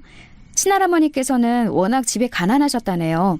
그래서 15인가 16일 때 친척분의 손에 이끌려서 머나먼 곳에 다른 집으로 가게 되셨고요. 사실상 그 친척분이 친할머니를 얼마간의 돈을 받고 다른 집에 팔아넘기신 셈이었죠. 그 집에서 일이나 하고 살라고 말입니다. 친할머니께서는 며칠 그곳에 버티시다가 대범하게도 어느 새벽에 도망을 가셨어요. 그 이후로 아무 곳이나 전전하며 어떻게든 살아가셨다는데요. 나이가 들면서 미모에 꽃이 피기 시작하셨죠. 주변에서 언제부터인가 너 어여쁘다 이런 소리를 해온 것에 친할머니는 그 사실을 아셨다고 합니다. 그런데 여기서 친할머니는 참 독특한 사고방식을 펼치셨어요. 남자만 잘 꼬시면 편하게 먹고 잘 걱정 없이 살 수 있겠다고 생각을 하셨던 겁니다. 그런 생각을 하신 이후로는 남자들을 기웃거리며 사셨고요. 그러다가 아이가 생겨서 어떤 남자에게 정착을 하셨습니다. 결혼해서 딸 낳고 사셨어요. 그러다가 바람이 나셨습니다. 다른 남자와의 사이에서 아이까지 생겨버렸죠. 그 아이가 바로 제 친정 아빠이고요. 친할머니께서는 당연하다면 당연하게 이혼을 당하셨는데요. 딸도 빼앗기신 채 맨몸으로 이혼당해서 쫓겨나셨지만 친할머니께서는 새로 태어날 아기가 있었죠. 그 아기가 아들이라는 것에 바람났던 남자, 즉 친정아빠의 친부 지방에서 친할머니를 받아들여 주었습니다. 그렇게 친할머니께서는 두 번째 결혼 생활을 하게 되셨죠. 세월이 흘러서 극심한 성격 차이로 그 결혼 생활도 파국을 맞았고요. 아무튼 친할머니께서는 대략 이런 인생을 사신 분이셨습니다. 바로 이 배경이 외조 부모님께서는 마음에 안 드셔서 결사 반대를 외치셨던 것이었죠. 콩 심은 데 콩 나고 팥 심은 데 팥 난다는 법이라고 하시며 친정아빠 같은 인물을 사위로는 절대 들이지 않겠다고 선언을 하셨어요. 원래 친할머니의 세세한 이야기들을 친정엄마는 결코 당신의 부모님께 밝힐 생각이 없었습니다. 결코 좋은 얘기가 아니니까요. 그런데 친자매라고 믿고 터놓는다시고 이모한테 다 말을 하신 적이 있었는데 이모가 그걸 다 외조부모님께 일러바치셨던 거예요. 그것도 그냥 전하신 게 아니었죠. 양념 쳐서 조미료 팍팍 뿌려서 전달을 하셨어요. 그러니 친정아빠는 물론이고 그런 남자와 결혼하겠다고 우겨대는 친정엄마까지 외조부모님 눈에 미운 털 제대로 박히신 것이었습니다. 그럼에도 결국 친정부모님 두 분은 결혼을 강행하신 거였고요. 외조 부모님께서는 자식 이기는 부모 없다는 말처럼 심하게 반대를 하셨던 것과는 달리 어느 정도 지원을 해주시며 도움을 주셨다고 합니다. 아마도 친정엄마가 특히 아들을 금세 낳으셨기 때문에 마음이 풀어주셨던 걸 수도 있어요. 제가 위로 오빠 하나가 있거든요. 이 친정오빠의 존재 덕분에 친정엄마는 외조 부모님께 뭔가 내세울 거리가 생겼다고 합니다. 그런 와중에도 이모는 제 친정 부모님을 못마땅하게 여기며 안 좋은 소리를 투덜거리셨고요. 아버지, 엄마, 자꾸 이렇게 두 분이 마음 약하게 구시니까 형부라고 칭하고 싶지도 않은 그 인간이 활개를 치는 거 아니에요. 자꾸 도와주지 마시고 알아서 살게 좀 내버려 둬요. 망해봐야 정신을 차리겠죠. 애석하게도 이모의 말씀은 어느 정도 맞았습니다. 친정아빠는 계속 안 좋게 활개를 치고 다니셨거든요. 일이라는 걸 도무지 진득하게 하지 못하셨어요. 여러분도 혹시 주변에서 이런 유형의 사람을 접하신 적이 있나요? 남들이 보면 주의력 결핍의 한량으로 보이는데 자기 자신은 나는 자유로운 영혼이라고 하는 사람들이요. 친정아빠는 저에게도 자꾸 스스로를 허황되게 포장하셨습니다. 나는 방랑 시인이란다. 이 세상 어디든 내 예술의 원천이고 나는 어디든 자유롭게 논일 수 있지. 이렇게 말씀하시면 어렸던 저는 정말 그런 줄로 믿었습니다. 친정아빠가 세상에서 가장 자유롭고 멋들어진 사람으로 보였어요. 하지만 진실은 아니었죠. 가족들의 피를 말리시는 분이었으니까요. 되도 않게 구셨는데 상상력이 뛰어나니까 소설 작가가 되겠다고 하셨다가 어느 때는 갑자기 당신의 인생이 곧 영화라면서 수필 작가가 되겠노라 선언하셨다가 돌연 예술적 영감이 떠올라서 잠을 못 이룬다고 하시며 아무래도 밤마다 작업하는 그림쟁이의 길을 걷겠다고 하셨습니다. 자유로운 영혼은 담배가 필수라고 하시며 담배도 막 피우셨어요. 솔직히 예전에는 사람들이 담배를 아무 데서나 피우기는 했었죠. 버스에서도 피웠고 심지어는 식당에서도 그냥 피웠었죠.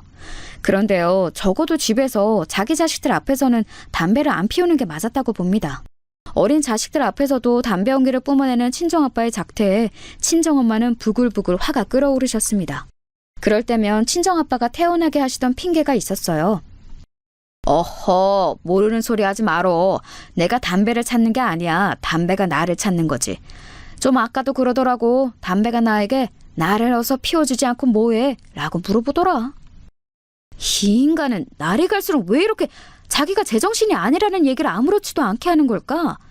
내가 어쩌다 이런 인간하고 결혼을 해서 자식들을 낳고 사는 건지. 아이고, 내 팔자야. 친정엄마는 분통을 터뜨리며 당신의 가슴을 치셨지요. 그걸 보면서도 친정아빠는 마냥 해맑으셨어요. 저는 커갈수록 어렸을 때는 그저 멋지고 특별하게 보였던 친정아빠가 사실은 책임감 없는 한량이라는 사실을 인지하게 되면서 몹시 혼란스러워졌습니다. 친정엄마는 결혼하고 딱 1년 만에 친정오빠를 낳으시고 나서 골반을 잘못 다치시는 바람에 고생을 많이 하셨어요. 허리도 위험하지만 잘못 다치면 진짜 끝장나는 게 골반이라고 하더라고요. 그래서 오만 고생을 하시다가 기껏 다 나으실 때가 되니까 뱃속에 재가 생겼죠. 친정아빠는 한량, 친정엄마는 환자. 그렇다면 돈은 어디서 났을까요? 애가 둘이나 되는데요. 참고로 친정오빠하고 저는 4살 차이입니다. 학년상으로는 5살 차이였고요. 나이 차이도 애매하고 성별도 다르고 키우기 고역이면서 돈도 많이 들어가는 조합이었죠. 그럼 그 돈이 다 어디서 충당이 됐는가 하면 외갓집에서 났습니다. 외조 부모님이 지원을 해주셨던 거예요. 그럼 친가에서는 어떤 지원이 있었냐고요? 친할머니께서 자주 와주시기는 했습니다. 손주들을 돌봐주신다는 명목으로 시작되었었죠. 하지만 실상은 친정엄마를 부려먹으시는 것이었어요. 씁쓸하게도 저는 친할머니께서 친정엄마를 부리시는 게 너무 어렸을 때부터 봐온 장면이었기에 익숙해서 별 이상한 점을 못 느꼈었다는 겁니다. 게다가 어쩌다가 뵙는 외조 부모님은 항상 저희 가족을 보면 가슴이 답답하시다며 한숨을 쉬셨기에 그런 분들보다는 활기찬 친할머니가 더 좋았어요. 뭘 몰랐기에 바보같이 그런 생각을 했던 겁니다. 시간이 지나며 제가 커갈수록 저는 눈치로 친할머니께서 오시면 친정엄마가 힘들어하신다는 걸 알게 되었기에 저도 눈치를 보기 시작했고요. 어머님, 애들 아빠가요. 이번에는 또 새로운 곳에 도전을 하겠다고 하면서 지방에 내려간 지 일주일이 다 되어가요. 그런데 연락 한 통도 없네요. 너는 왜 이렇게 조급하게 굴어? 머리도 좋고 공부도 잘했다고 하더니 영 아닌 것 같아. 너는 내가 보기에 알맹이가 없어. 인내심은 더 없고. 어머님, 이런 말씀은 안 드리고 싶었는데요. 애들 아빠한테 혹시 여자라도 생긴 건 아닌지 저는 그게 걱정이 됩니다. 바람이 났을 것 같아서요. 어머님은 그런 낌새 못 느껴보셨어요? 뭐야? 애미 너는 할 말이 있고 못할 말이 있지. 어떻게 그런 소리를 해? 너 오늘 나랑 어디 한번 해보자는 거야? 바람 같은 소리 안 해. 이 딱 치고 너는 밥이나 차려. 아, 그리고 소고기 좀 사 먹게. 네가 친정에다가 돈 좀 더 달라고 해라. 너는 어째 돈을 쥐꼬리만큼밖에 못 받아내니? 네 친정에서는 네 위치가 고작 그것밖에 안 되나 봐? 우연히 들었던 친정엄마와 친할머니의 대화는 제 가슴을 철렁 내려앉게 만들었어요. 그 이후로 친할머니가 악독한 분으로 보였고 친정아빠가 이상하게 보였고 친정엄마가 불쌍하게 보였던 것 같네요. 특히나 그때로부터 얼마 지나지 않았을 때 저희 남매 앞에서 친할머니께서 이런 말씀을 하셨었거든요. 너희들 엄마 같은 사람을 내 아래를 두고 찍어내리니까 아주 속이 다 시원하다. 이게 바로 사람 맛이지. 바로 이런 재미로 인생 사는 거야. 나 서봉춘이가 이렇게 기세등등하게 살 줄 옛날에 상상이나 했겠어? 유복한 집안에서 걱정 하나 없이 살아온 얄미운 년을 내 며느리로 두고 갈고 먹으니까 재밌어서 미치겠네. 낄낄 웃으시는 모습이 마치 동화 속에 나오는 나쁜 마녀처럼 보였습니다. 그 당시에도 기분이 별로였는데 조금 더 시간이 흘러서 그때를 곱씹을 때마다 제가 얼마나 충격이었고 얼마나 화가 나던지요. 정말 황당했던 사실은 친정아빠가 정말로 바람이 나셨었다는 거예요. 친정엄마에게 꼬리를 밟히셨는데 그때 대셨던 핑계가 가관이었습니다. 내가 여자를 만난 게 아니야. 절대 안 그랬어. 나는 가만히 있었는데 그냥 여자들이 나에게 먼저 다가온 거야. 정말이야. 나는 결백해. 그건 마치 담배 논리와도 같았습니다. 담배가 먼저 다가왔다는 황당한 논리를 펼치셨던 분다 왔네요. 친정엄마는 가슴에 우라병이 생겼다며 우셨고 친정아빠는 두 번 다시 바람을 피우지 않겠다며 무릎을 꿇으셨습니다. 저는 그런 부모님의 모습을 보며 심란했죠. 다시는 바람을 안 피우시는 게 맞을지 친정오빠의 생각을 물어봤었네요. 야, 똥개가 똥을 끊지. 너는 아빠가 무릎을 꿇으셨다고 해서 설마 다시는 바람을 안 피우실 거라고 믿은 거야? 너 엄마한테 할머니 얘기 못 들었어? 할머니도 엄청 바람 피우셨던 분이잖아. 아빠는 할머니 아들이니까 분명 그런 점을 물려받으셨겠지. 뻔해. 그럼 앞으로 우리 가족은 어떻게 되는 거야? 오빠 혹시 우리 큰일 난 거 아니야? 너는 그걸 이제 알았냐? 그러니까 공부해. 자꾸 농땡이 피우지 말고. 우리가 살 길은 공부밖에 없어. 왜 그것밖에 없어? 생각해보니까 우리한테는 그래도 외갓집이 있잖아. 어떻게든 도움을 주시지 않을까? 제가 외조부모님을 떠올려냈을 때 친정오빠의 표정은 딱딱하게 굳었습니다. 한숨을 푹 내쉬더니 저한테 하여간 까불지 말고 공부나 열심히 하라고 그랬어요. 하지만 저는 귀담아 듣지 않았죠. 외갓집이라는 믿을 구석을 떠올리고 있었고 공부는 제 적성과 안 맞는다는 생각이나 하고 있었습니다. 그때 공부를 더 했어야 했는데 나중에 이 순간을 아주 후회했네요. 친정엄마는 날이 갈수록 몸이 말라가셨고요. 매사에 의욕이 없으셨습니다. 우울해 보이셨고요. 그래서 저도 언제부턴가 집에서는 마음대로 웃지도 못하고 표정 관리를 하면서 지냈습니다. 고작 저도 눈치가 보였는데 친정엄마는 지난 세월 얼마나 눈치를 보면서 지내셨을까 싶었네요. 못된 시어머니, 한량 남편, 그런 사람들을 옆에 두었으니 당신의 친정 집안에 얼마나 눈치가 보이셨겠나요. 발전 없는 저희 가족에게 외조부모님은 점점 인내심을 잃어가고 계셨는데 제대로 손절당하는 계기가 발생하고 말았습니다. 그건 바로 친정아빠의 도박 문제였어요. 즉흥적인 분이셨으니 도박판에 발을 들인 순간 빠져드는 건 시간 문제였을 겁니다. 드디어 한 곳에서 자리 잡고 일을 하시나 싶어서 저희 가족이 다 기뻐하고 있었는데 친정아빠는 새로운 일자리에서 만난 분들과 어울려서 도박에 눈을 뜨시더라고요. 성실하게 사회생활 하시느라 밖에 계신 시간이 긴 줄 알았는데 도박하느라 그러신 거였어요. 돈을 벌었다며 쓰신 것들은 전부 카드빚이었고요. 도박만큼 강한 중독이 없다고 하더니 그 말이 정말 맞더라고요.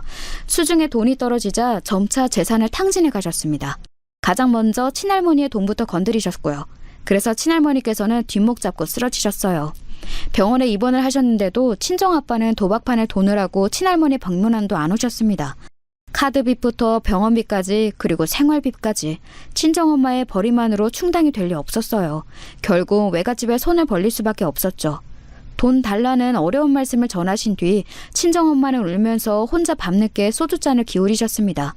그 모습을 보고 제 가슴이 꽉 막히는 듯 답답했어요. 친정오빠는 안 자고 그 밤에 조용히 공부를 시작하더군요. 이튿날 저희 집으로 이모가 찾아오셨어요. 돈 봉투를 친정엄마에게 던지셨습니다. 그리고는 친정엄마의 뺨을 때리셨어요. 집에는 친정엄마와 저뿐이었고 제가 놀라서 비명을 질렀습니다. 이모! 지금 뭐 하시는 거예요? 왜 우리 엄마를 때려요?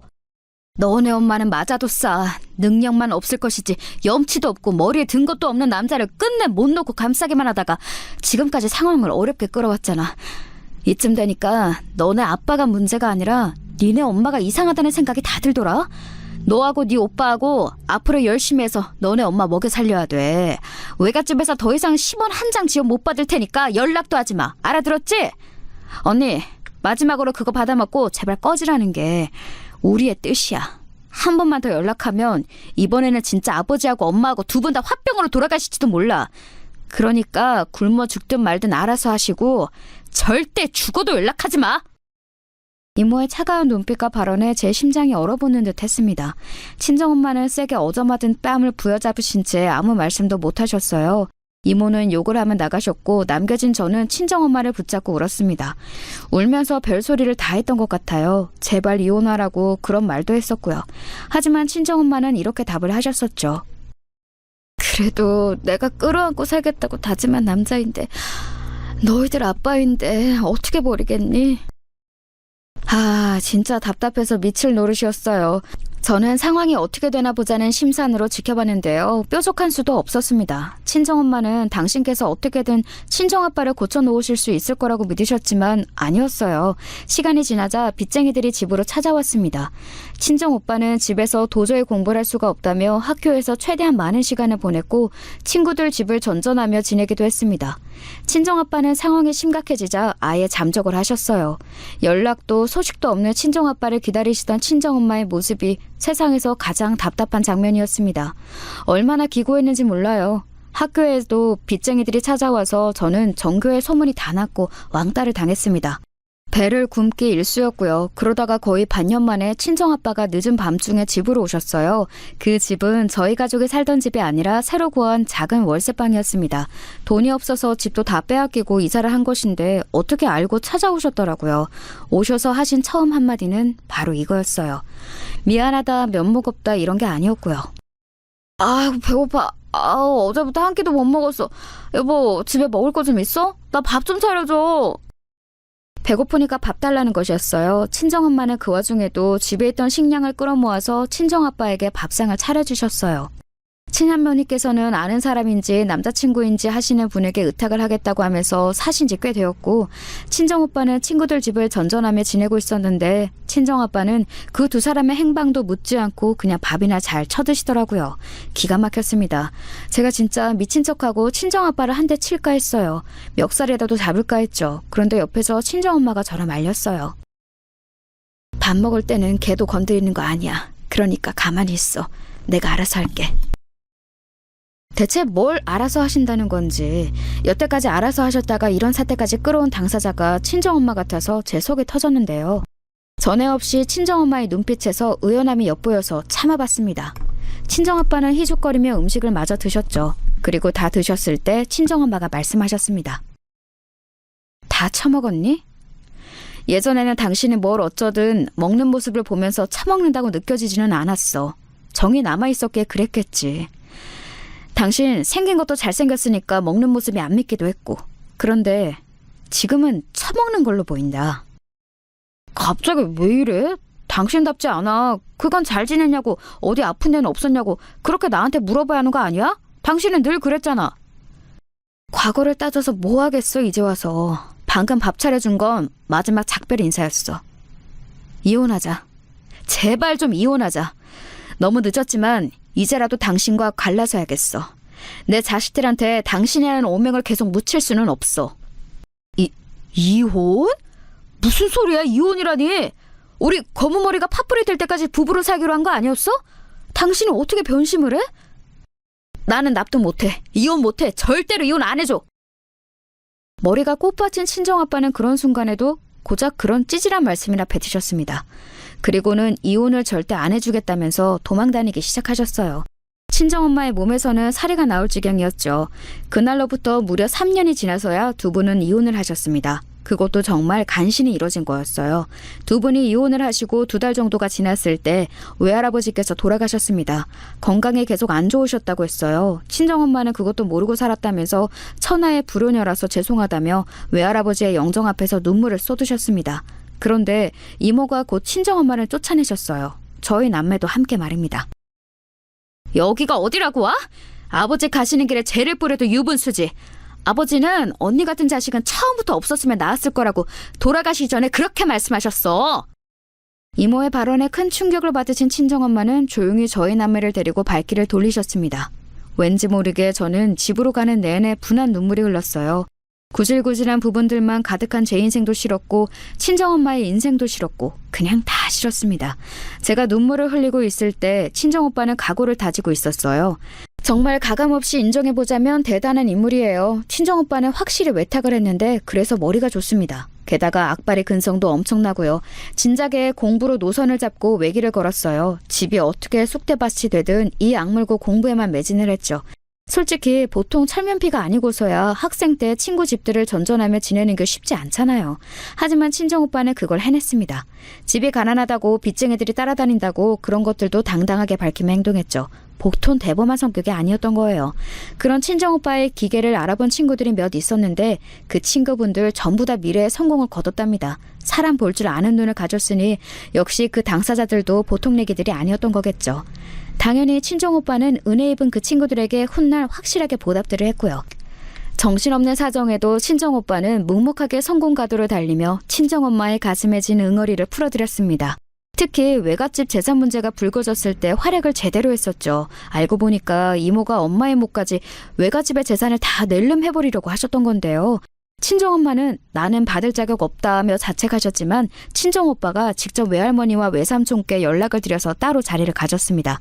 그리고 여전히 그 두 분이 친정엄마를 가슴에 품고 있음을 확인하였고 지난 세월 이모가 중간에서 이간질을 해왔다는 비밀도 밝혀냈어요. 저희 가족이 부족한 모습만 보이면서 민폐를 끼쳐온 건 잘 인지하고 있습니다. 너무 늦었지만 이제나마 제가 지난 과오를 지우겠다는 마음으로 잘하겠습니다. 믿음직스러운 친정오빠의 모습을 보며 외할머니께서는 울음을 터뜨리셨고요. 저도 친정오빠에게 뒤처지지 않는 동생이 되고 싶었어요. 저 스스로 부족한 걸 알고 있었고 한계가 명확했지만 더 이상 환경 핑계를 대면서 게으름 피우기 싫었습니다.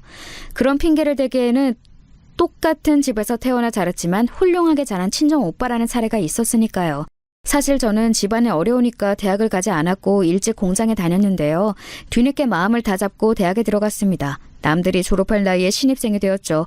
뭐든 남들보다 늦었어요. 졸업 후에 꽤 괜찮은 직장을 잡았는데 남들보다 신입치고는 나이가 많았습니다. 은근히 저를 따돌리는 여직원들이 있었어요. 얼굴 때문에 가산점을 받아서 들어온 거 아니냐며 저를 음해했고 유치하게도 저에 대한 이상한 유언비어도 자기들끼리 퍼뜨렸죠. 그러나 저는 눈 하나 깜짝 안 했습니다.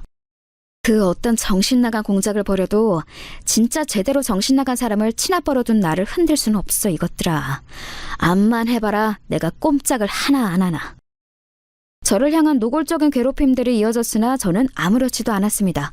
빚쟁이들이 친정엄마의 멱살을 잡고 흔드는 걸 막으려다가 그 팔꿈치에 찍혀서 쌍코피를 줄줄 흘려본 적도 있는 저인데 학교에서 전교생한테 왕따도 당해봤는데 여직원들의 깜찍한 괴롭힘 따위 가렵지도 않았죠. 그런데 꿋꿋한 저를 좋게 봐주시는 분들이 점점 생겨났어요. 일단 제 상사가 저를 좋게 평가하기 시작했죠. 생긴 것과는 달리 근성이 넘친다고 말을 해주더니 더 윗선에도 제 이야기를 좋게 전해주었습니다. 그게 엄청난 효과를 만들어냈어요. 왜냐하면 어느 날 차장님이 저를 부르시더니 혹시 남자 소개를 받지 않겠냐고 그러신 거예요. 저의 불행한 환경을 이용해서 저를 어떻게 해보려는 이상한 놈들만 겪어왔던지라 연애는 별 생각이 없었으나 높으신 분이 권하는데 거절할 수는 없어서 알겠다고 그랬죠. 차장님께서는 무려 당신의 사촌 조카를 저에게 소개시켜 주셨습니다. 나이는 저보다 1살 위였고요. 생긴 것도 괜찮았고 직장은 더 괜찮았고 집안은 거기서 더 괜찮았습니다. 저는 생각했죠. 나이도 어리지 않은 저 같은 게 이런 남자와 만날 수는 없을 거라고요. 하지만 결과적으로 그 남자가 제 남편이 되었습니다. 믿거나 말거나 남편이 말하기를 저한테 한눈에 반했다고 하더군요. 성실하고 강단 넘치는 건 보통 얘기가 아니고 생긴 것도 예쁘다고 딱 그렇게만 듣고 억지로 자리에 나갔었는데 연예인 뺨치는 미모의 소유자가 앉아있는 거야. 나는 그래서 사실 당신 보자마자 결심을 해쳤어. 아, 나는 저 여자하고 꼭 결혼을 해야겠다. 저 듣기 좋으라고 아부를 하는 것 같긴 하죠. 그래도 제가 친탁을 하는 바람에 어디 가서 외모가 꿀린 적이 없긴 했기 때문에 그 덕을 좀 본 것 같아요. 시댁에서는 제 배경을 들으시고 떨떠름해 하셨다가 저를 직접 대면하시더니 그래 결혼해라 이렇게 흔쾌히 허락을 해주셨거든요. 시댁은 잘 사는 집안이었습니다. 자식 농사도 잘 된 집안이었죠. 3남매 중 첫째인 시누이는 예술 전공자였는데요. 유럽에서 고등학교, 대학교, 대학원을 나왔습니다. 부동산 재벌 집안에 시집을 갔고요. 둘째인 제 남편은 대기업에 재직 중이었는데 전도 유명한 부서에 몸을 담고 있었어요. 셋째가 남편의 남동생이었죠. 나이 차이가 많이 나는 집안의 누뚱이었어요. 저희 부부가 결혼할 때 아직 열심히 공부를 하고 있던 학생이었죠. 성적은 전교권에서 놀았고요. 시동생은 원체 내성적이고 얌전한 스타일이었어요. 자기 얘기도 잘 안 했고요. 조용한 인물이 시동생이라서 저는 냅신 다행이라고 생각했었네요. 아무튼 저는 무사히 결혼해서 무사히 살아갔습니다. 예전에 하도 마음고생을 하셔서 친정엄마의 건강이 들쑥날쑥 하시다는 것만 빼면 걱정거리가 없었죠. 아, 저희 가족을 너무 싫어하시는 이모 때문에 속상한 순간들도 있었고요. 그래도 이래저래 일상이 흘러갔습니다. 저는 어느새 아이 둘 엄마가 되어 있었죠.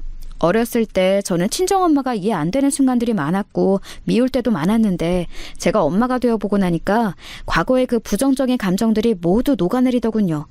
자식들을 낳고 나서 제 세상은 달라졌어요. 삶을 대하는 자세가 달라지더라고요. 열심히 집안일을 하며 남편을 챙기고 아이들을 키우면서 시댁도 오가면서 그렇게 정신없이 사는 일상에 물들어져 있을 때였습니다. 시동생은 장성에서 금융권에 종사하는 인재가 되어 있었고 결혼을 전제로 만나는 여자친구도 있었는데요. 슬슬 결혼 생각을 하고 있다고 밝혀왔어요. 왜냐하면 시동생의 여자친구, 즉 예비 동서가 목표로 하던 것을 잃었기 때문이라고 했습니다. 결혼하기에 좋은 시기가 왔다고 하더군요. 예비 동서가 이룬 목표는 바로 검사였어요. 예비 동서는 검사였습니다. 시동생이 하도 자기 얘기를 안 하니까 그 사실은 몰랐어요. 예비동서 쪽에 연상이라는 것 정도만 알고 있었는데 검사라니 너무 대단하더라고요. 결혼 이야기는 순조롭게 흘러갔고 예비동서는 자기 시댁에 드나들기 시작했습니다. 바쁜 일정 와중에도 시댁의 얼굴을 충실하게 비치더라고요. 그런 자세가 너무 좋아 보였네요. 하지만 그건 어느 날 시댁에서 마주친 예비동서가 저와 단둘이 있는 순간이 되자 저를 취조하듯 태도를 취하기 이전까지만 그랬죠. 형님은 혹시 그런 건가요? 현대판 신데렐라? 네? 현대판 신데렐라요? 지금 그거 설마 제가 결혼으로 큰 이득을 보며 산다고 그런 뜻으로 하는 소리예요?